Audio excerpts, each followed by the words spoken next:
This is part 2. Eh, kuha ka ng ayun.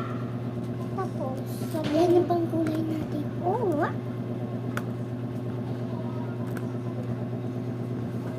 Kumuha kami ng watercolor.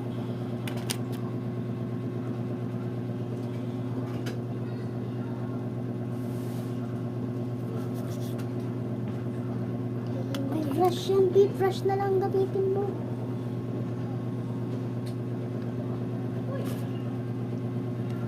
Bilis naman matapos.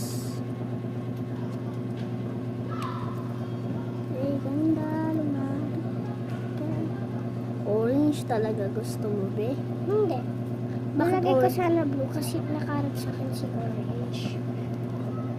Bukas, ano naman, yung rainbow naman lalagay namin para hi, guys. maganda. Part 3 na. Ah, sige, part 3 namin lalagyan.